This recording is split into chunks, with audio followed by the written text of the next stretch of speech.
So I'm going to talk about crowds, and first I want to thank SideFX for having me here. And I'm going to start a little bit about me. I'm a lead crowd technical director at MPC, and I used to be a generalist in commercials for many years, but then I decided to switch to film, and it was just a coincidence that I happened to be in crowds, and I didn't even know that you could be a crowd artist, but then I really liked it, so I stayed. And then I'm just going to talk just about MPC. So MPC, we're pretty big, with 3,000 people, and we are in London, Vancouver, Montreal, Los Angeles, and Bangalore. And they also have MPC advertising, and they have some boutiques in Shanghai and Amsterdam and New York, and probably a few more places I don't remember right now. And just, if you never heard about us, I'm just going to show you a little reel what we're doing.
So here are some of our current movies, and there are actually many more than this, but I just picked some at random. So we do, small indie movies. So Houdini Crowds at MPC. Houdini is actually kind of a new thing at MPC. When I started, not even FX was using Houdini that much. But then now we're using it more and more. So the first thing I'm going to talk about is why we switched to Houdini in Crowd, because we actually had a really good proprietary system in Crowd. So I'm going to talk about that. And then I'm going to talk about our core Crowd toolset that we developed. And then I'm also going to show a case study of the film that drove the whole process. And I'm also going to give some credit. When I started with this project, they actually had done one Houdini movie before, and that was Alien Covenant. So they created some Houdini tools for that one. And they also created some Houdini tools for the pitch for Nutcracker, which is a case study I'm going to talk about. But when I started, we decided to scrap most of those tools that were developed for that because they didn't really work how we wanted them to. But I still need to give some pioneer credits to Adam Davis and Phil Roos that were creating the first tools there. And then also Chris Spending was helping with that. And he's the reason why I'm here in the first place. And he's head of the department of Crowd. I remember him, he called me up. I was working at ILM at the time, at Ready Player One. And he called me up and said, oh, I have this crazy show, and it's going to be this massive creature. It's going to be built out of mice. We're going to have a big battle. And I just want to do it in Houdini. And I want you to come over, and you should be the lead. And I want you to help me to develop this framework. And obviously, I was there immediately because that was super cool, I thought. So in the beginning, it was just me and Chris that was doing all the core tools. Then obviously, we had like a lot of Houdini TDs, so they did other tools. But for the core things, it was us two. And then later, Sam came in, and he's our department software guy. And he's been really helpful with pipeline stuff and stuff like that. And then I want to give a special thanks to Felix and John. Not only did they do a lot of cool stuff themselves and cool tools, but they also were very good with feedback. So thanks for them. Everything looks like they do today. And then I'm going to give an additional thanks to the whole Nutcracker team because they were really patient with me. I completely broke their scene so many times when I was updating the tools, and some of them also did really cool tools themselves.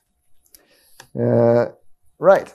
And so before Houdini, we had our own crowd proprietary system called Alice, and it was actually pretty good. So here are some of the shows that we did in Alice. To start with Troy, and I remember World War Z was before my time, but I remember when I saw the trailer for World War Z, I was completely blown away by the crowd there. So yeah, it was quite capable actually. So why switching from Alice then in the first place? So the first thing, it couldn't handle flying agents that well. So a matter of fact, when I came into MPC at the beginning, it was just because they built this soft marsh system for flying agents. And then I was a soft marsh guy, so I came in because of that. And ironically enough, that was also around that time that Autodesk canceled soft marsh. So we were in this room with disgruntled soft marsh people, which was intense. And then another thing, it's not very user-friendly. It was very generic errors. It broke really easily. And I remember just getting through the training in the beginning was kind of a pain. And then obviously it was a small pool of artists. Not that many people knew Alice. And it was also hard to keep people because should they invest all that time in this software that was only used at MPC? And then it was simulation only, which sucks. And then it had an old architecture. So it was like part of it was based on Mel. It had some C++ core, and it was all these layers around it. But the next question, okay, so we are changing software, but why Houdini? And we had a couple of reasons. The first one was it had an excellent crowd system out of the box since 15.5. So SideFX added a lot of features that we really wanted. So one of them was, for example, locomotion. If you don't know what locomotion is, that is when you take an agent clip, strip out the motion of the agent, put that in a separate channel, and then you drive the agent with that. And I have this little video to show what that means. So they are both playing the same clip, but one of them just have a constant speed, and the other one is using the locomotion channel. And obviously, when you have variable speed, that is the way to go. And then also we have a nice way of cutting up clips. So here we have just one clip. I'm just doing all this like sub clips from it. So I have an idle to walk, and I have an idle, and everything comes from the same clip. And the good thing I'm doing a thing like this is that you're going to merge and blend very well together. And you can do that with a transition graph, which was also another big point in Houdini. It's really nice how it's handled the transitions. So here you can see this little chart shows I have transition between the different things here. So I have an idle to walk, and then a walk, and then a walk to idle, and then back to an idle. And the cool thing with the transition system in Houdini is that I don't have to first trigger the idle to walk and then a walk. I can actually just go and say, I just want to go to a walk. And you can see that here in the simulation. I'm just doing an idle to walk, and then a walk to idle. And then Houdini is clever enough. So it looks, is there a straight path? And if it's not a straight path, then it's just going to find a path to that. state. So here it's going to go through that idle to walk state. So that was really good. And then you can easily do a thing like this. So this is just like a 5-minute setup using one clip. So they get triggered by the box, and then this grid makes them stop. And obviously, if you would do it for a show, you would tweak it more and have more clips. But I still think just for using automatic transitions, as I'm using here, it still holds up pretty well close to the camera. And then, of course, SideFX listens to its users, and everyone knows that. It's weird that you can give them a feature request, and then immediately in the build the day after it's there. And I don't know how that's possible. And then one thing I think a lot of people misses when it comes to when you're comparing different crowd systems is that you actually want to see on the agent definition, and it's really good in Houdini. So you can take almost anything, can be a crowd agent, and then you can go in and read anything from that crowd agent and change it. So I've done this little example here, and it's a really lame example just because I can't show like our actual code for our actual tools. But so here, for example, first, I just want to add some offsets. It's just playing this clip. And I have a wrangle, and I just want to add an offset to it. So I just take the clip time, add an offset, and then I drive that from the control over here. So then I have an offset there. And this, of course, is like a really simple thing. But then I can do more. So I can go to this. I've set up this transformation group. So I want to blend something with that group there on the left arm. And I set up this pose here I want to blend from. So I just did an agent edit and post him in like a weird way. And I want to just have the left arm from that. And that is really easy to set up in Vex. So then first I just take the left branch and the right branch. I read the transforms, put them into 2 arrays.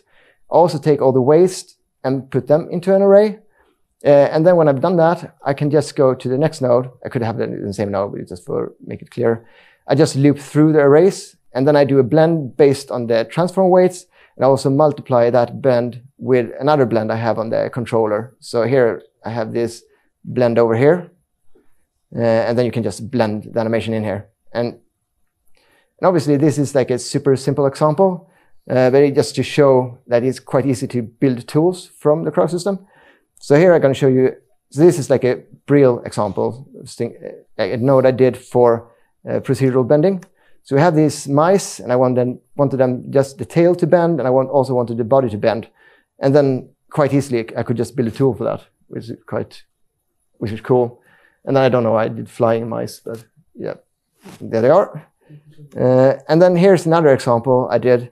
We had a problem because we had a lot of mice, they were running, and the tails either got really straight or got animation clips, and you saw the duplication.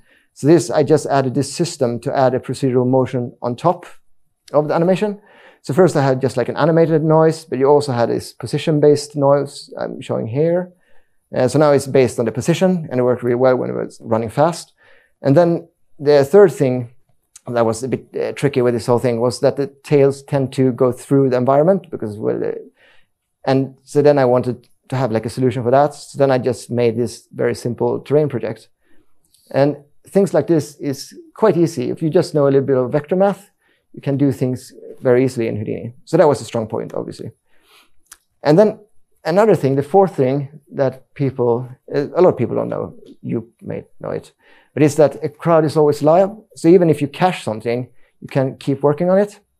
So this is from a masterclass I did a few weeks ago. So I have this cached simulation here, and then I want to add ragdolls to that. But instead of redoing that simulation, I just add another simulation on top of it. So here I'm adding that second simulation, and now I have these guys falling over. And it doesn't even end there. I can add post tweaks, and this is something we do a lot at MPC. So we use agent edits, and then we just add we keyframe things on top of the crowd. So it used to be that we had to promote everything to animation, and what that means is that you take your crowd agent, and then you promote it or convert it to a rig that animation can use, and then they animate on top of it. But now, just because we can do it this way, a lot of time we don't have to promote it and let animation have a go at it. We can just keyframe it in crowd, which is super powerful. So yeah, so I'm keyframing his head turn there. And then obviously, it's great for simulations. So we can combine different solvers. It's really fast as well. Like a thing like this, you can just do on your laptop. and is stable as well. A lot of systems have problems because they're building up power and explodes, but not in Houdini. And then, of course, we got a large pool of artists that we could recruit from. So now we have all FX TDs as well, and that's been really good for us. We have a lot of people and get knowledge into the department. And then one of my favorite things is it's so easy to debug, because it used to be, I found with other software, if I get an artist and it's broke for some reason, they always have to tell me a story because it's not that obvious, like what has broken. So then they have to say like, oh, I rotated the camera, I pushed this button, and then something happened. And then I'm like, oh, from my experience, I know probably this thing happened. But in Houdini, I can just look at the spreadsheet and then just go through it. So they don't have to tell me anything. And that is very nice. Yeah, so here's the summary of all that.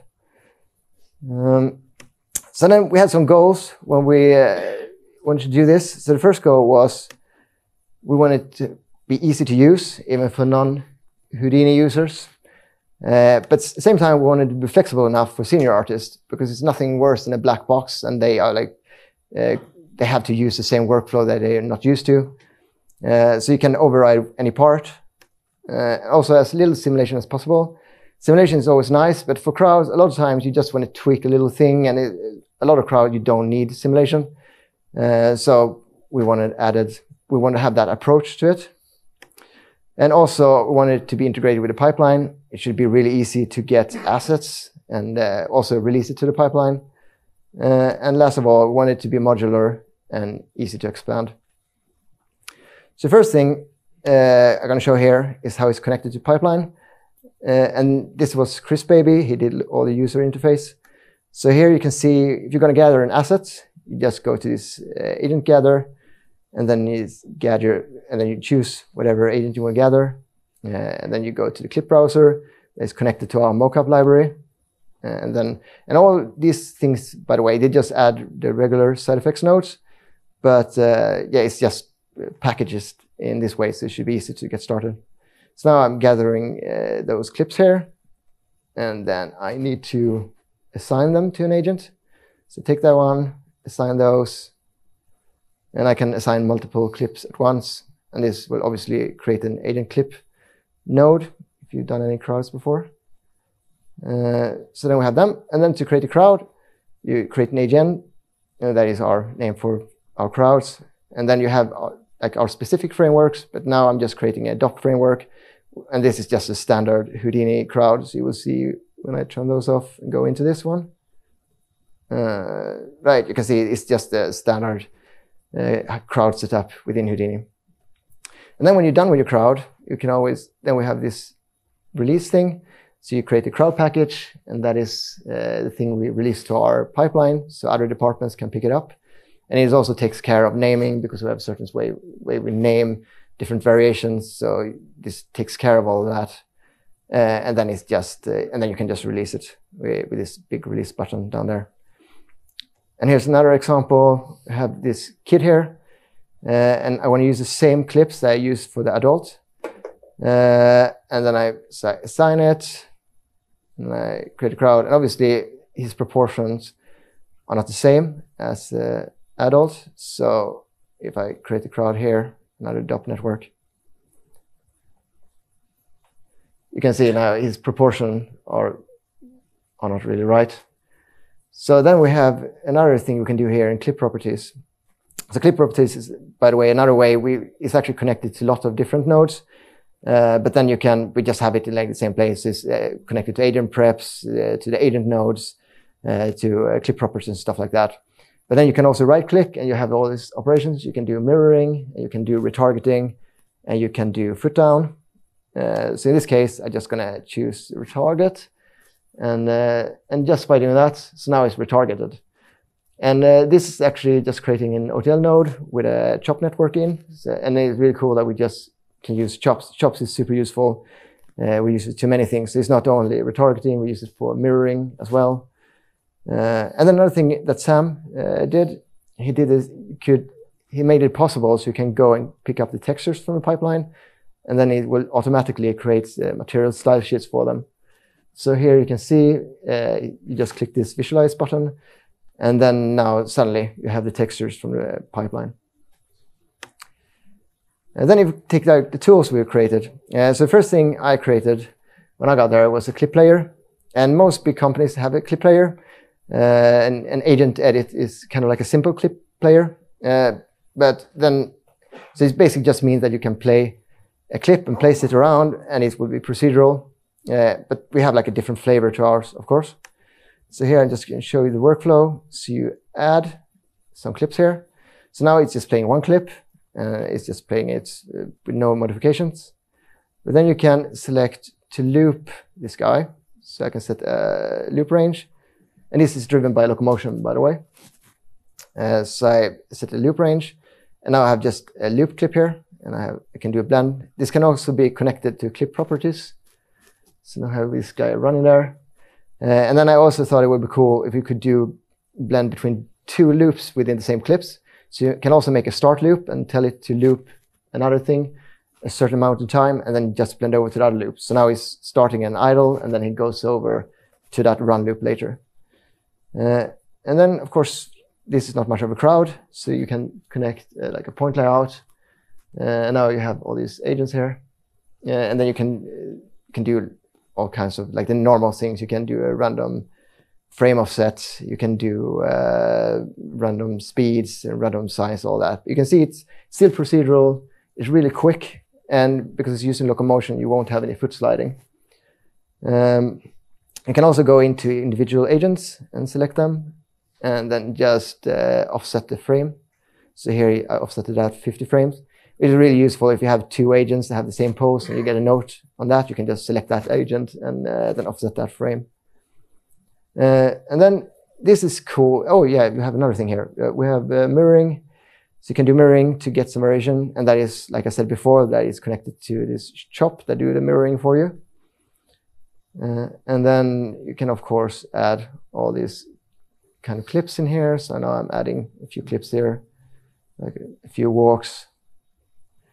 And then it randomly assigns them. And you can see one of the clips, you take the guy at the back, he's falling down and kind of obvious. And then, of course, you can use clip weighting, so you have less of that guy, like so. And all that is cool, and you can, of course, change the orientation, stuff like that. But I also felt you had to have a way to control it. Even if you want the clip to drive it, you will be able to like bend it a little bit. So then I added this way of deforming locomotion with curves. So I have this, by default, it's just randomly picks a curve and starts following that curve, which is a bit confusing because it's just like this mess of guy running everywhere. But then a better option is just to pick the closest curve, and then you can see that they are following each other. And then the next thing is that you can just do one agent per curve. And then the thing we had in Alice that a lot of people used, it was they have this multiple curve setup that created a vector field. So I thought I need to have a similar thing in here. So then I created this way of creating vector fields. So here, if I visualize that, so it's same curves, but if I visualize that, you see all the arrows here, and then you see this like the flow field. And so then they started following that instead. But it's still procedural, so it's still no simulation. And also you have, I should have zoomed in here so you could see their feet, but they are not sliding because they are using the locomotion. And this was like one approach. So this first approach, oh wait, I'm going to show you this as well. So another thing we call it vignettes when we mocap things with 2 or more people. And then so we have support for that. So this is actually mocap like pairs. So then you can just use this children thing. And this works with horse and riders and stuff like that as well. So that was like one approach, and that is that you're using the clip to drive the motion. But then sometimes you want to have complete control. So you just want to place the position points exactly where you want them, and then the clip playing should try to adapt to whatever you do with the points and with your agents. So then we did this other way of doing it, and it was this motion path framework. So and you can override any part of this, but if you use like every node here, you start by like just drawing a guide curve, and then you drop down motion path node, which I do there. And by default, it's kind of boring. It's just have like a lot of similar curves, like following the guide curves. But here you can, of course, you can sculpt it in different ways. So you can have these random overlaps. You can add some noise to it. And you can also have these different ramps that drives different things. So here it's driving the rotation. What I'm not showing here, you can also have, can terrain project part of it, and then have a ramp that blends what part is terrain projected. And then a thing I had to do, which you understand in the case study, is I also needed to have it be able to deform to animation. So here I just have this animated grid. I have an animated bend on this grid, and then you can just have it deformed by that. So you have your motion paths. And so then the next step is that you need to have some movement on those paths. So then you add this other thing I call move along paths. And with the move along paths, I'm just showing some basic things here. You can actually do quite a lot with it. But by default, you just do this stream of agents. So you just you can just see it's like continuous looping. And the reason why this is working when you're rendering it, because I have set this attribute, so I hide the agents in the beginning and at the end in Katana, so then you don't get motion blur streaks. But you can do all kinds of things in here. You can turn off the looping. You can have them going in two directions. You can have them have formations. You can have them in they can go to a certain frame and form a pattern on that frame. They can they're also setting size and orientation here, even if you can't see it now. So you can have the size to be based on the speed, and you can have banking and all kinds of stuff. So when you have all that, you just need to copy agents on it. So then I have this node called agent copy. And so this takes all the data that you have set in in this move along path. Or if you want to wrangle your points yourself, you just need to make sure that you set those data, and then you can put that into the create agent copy. So here I'm just, you can see I just duplicating some fish on it. So this is not even playing a clip right now, but it takes all the data. So it takes all the size and it takes all the orientation from the move along path. And then you can, of course, add a clip. And by default, it's just playing a clip. So it's not really concerned about how fast the agents are moving. So now I just make it move a little bit faster. So now you can see that they are swimming. And in here, you can also make proxies if you have like a really dense crowd. So it's just instances. You can also add other agents. You can have how many clips you want. You can also mix it up with others. Now I have this mice swimming with the fishes. And then I do like different scales and stuff. But sometimes, so this is cool, but sometimes you actually care about how fast they're moving. So I made this other thing it's also the agent copy, but if they just randomly assign a clip and randomly play it at a certain speed, they just slide and it looks really silly. So then obviously I can't use the locomotion in the same way as I used it in the clip player, but I can like look in it and then say like, oh, it's kind of this speed. So I try to scale the speed based on locomotion. And in this case, it's mocap, so they don't have a constant speed. So you still have a little bit of sliding, which you probably can get away if you add some foot locking to it. But if you have an animation clip that have a constant speed, then obviously it will be spot on. But still, even though you have a problem like the clip selection is still a problem. So you have some of the walking guys, they just walk past the jogging guys. So then I thought, okay, I can do this procedural clip select as well. So you can select clips based on their speed, and then it analyzes whatever clips you have added to the agent, and then it's tried to distribute them based on the speed. So now you can see like all the slower ones have a walking clip, and all the fast one has a jogging clip. And then same thing with ragdolls. We just wanted it to be easy. So this is a little bit like the thing I showed with a ragdolls example before. So the crowd is already done here. I just wanted this sphere to trigger the ragdolls. So you add a trigger, and then you add the ragdoll network, and that's that. And you can also connect all the collision geometry in this one, and it's try to break them up and make them bullet friendly. If you have like a concave surfaces, so it's deforming, it have like different things. And then I also added a recovering system. So you have this, you can see these mice here. They're going to recover if you add that on. So now if you play it, you're going to see that they are going to recover when they hit the ground. So a bit slower now. So now they fall down and then they recover and run off. So yeah. Okay. And then the last thing we did, a lot of people always think that you need to do a lot of avoidance in Crowd. And sure, sometimes we do avoidance, but a lot of times it's better just to trim out intersections. So we have this procedural tool for that. So what that does is look through the whole frame range and see whoever are intersecting. We have all these filters as well. So you can say just remove intersection within the camera frustum, just remove them on a certain distance. You can also do, if they're behind an occlusion object, don't remove those guys, and so on. And it also tries to be clever, so it loops through all the agents and see how many intersections they do, and then you start removing the guys that have made most of intersections. And in that way, it removes less agents. Done.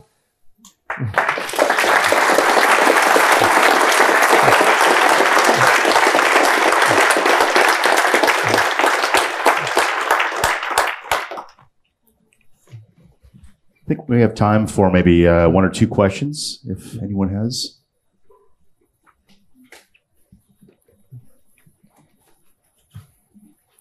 Hello.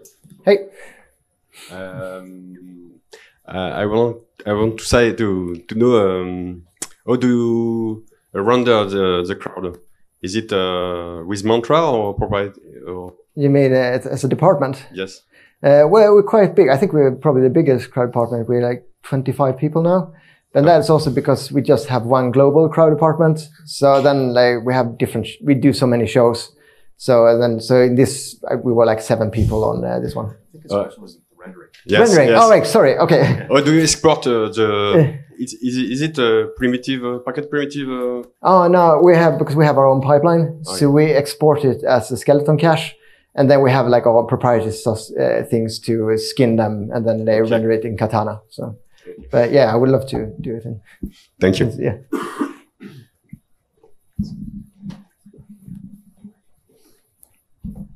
Hi, Mikael. Hey. I'm not very familiar with Agent and Crowd, but I'm a fan of your blog. Oh, thank you. And in the beginning of your presentation, you're showing animation in arrays. Yeah. And you're switching from animation, you're blending them. And little example I did. Yeah. Yeah, and there is a tutorial on your site, and I was wondering if it was the same thing. You're storing animation in array, and is it some of your own thing, or is it inside the Crowd agent package? You mean how to read the transforms? Yeah. Yeah. Well, it's just because you have all these prim intrinsics. Okay. So you can just read, if you use agent world transforms or agent local transforms, then you get an array from that. Okay. And then you can just use it with set agent world or local transforms. All right. And I want just one last thing. Are you using a lot of all the ICE technology? I mean, the states, for example? Yeah. Well, it's hard to say because now I think I'm using Houdini. Yeah. But obviously because I used a lot of ICE before. So I think I learned math by doing ICE. So I have like a certain way, and probably someone would tell me that that's a really weird way of doing it in Houdini. But so when it comes to math, I do it in the same way as I did in ICE. Okay. Thank you. Yeah. Maybe one more question, if anyone, at the very back.